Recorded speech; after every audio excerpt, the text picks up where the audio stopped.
and welcome to Into the Cineverse with Kyesha and Michael Harvey. And on today's episode, we'll be analyzing and discussing the animation film Spider-Man Into the Spider-Verse. When bitten by a radioactive spider in the subway, Miles Morales starts to undergo very weird powers, which turns him into Spider-Man. His powers are enlisted as shooting webs and sticking to walls like your average traditional Spider-Man. But he also has the abilities to turn invisible and shock other people. And in this film, he also learns how to use these newly developed powers to save the world and dimensions from being altered forever. So let's get into the characters, Michael. You have Miles Morales, who is the protagonist of the story. Pretty much he is the most dynamic, wouldn't you say? Yeah.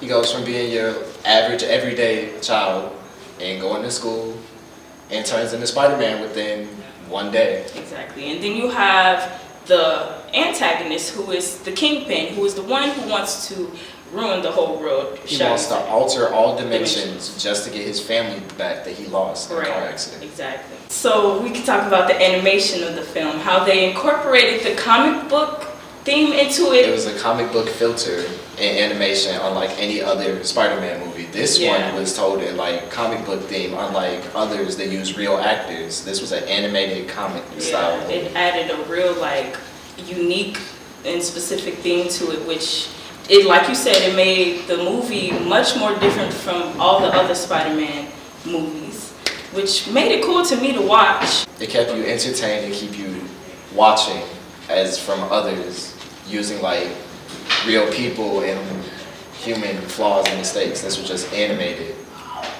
So now let's get into the action, Michael. So the action of the movie and the storyline, it has a very nice build to it as far as like the fighting goes and the back and forth between villains and actual Spider-Man. What do you think? I think that the action in the film is actually very well as far as like fights, emotions, and like turmoil of things going on in his life and family, and it really brings a dark sense and a light-hearted sense to the movie, which makes the action really well enjoyable. It keeps the audience attention.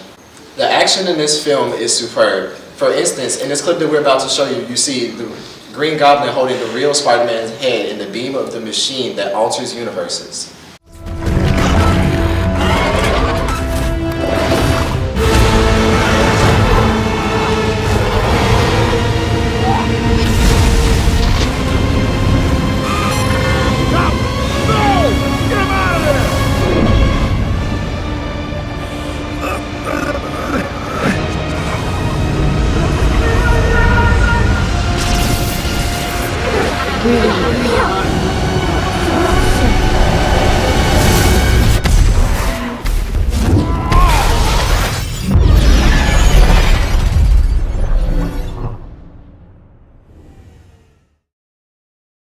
So let's talk about the motif of all Spider-Man movies. Okay, so the motif in this film is just like any other Spider-Man movie. You see a person get bit by a spider and become a spider person.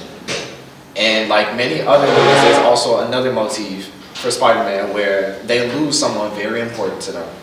No spoilers, but like any other film, someone dies. So you would say, like the Kingpin, for instance, when he lost his family, would you say that contributes to the motif, or would you say that's something different? No and yes, because in every Spider-Man film where you see Kingpin, he always has something to say about his late wife and kids that he lost in the car accident. Right. So you can say yes, it's a motif because it's continuing through each movie that you see Kingpin in. Right. It's a reoccurring thing for his past. So yes, I would.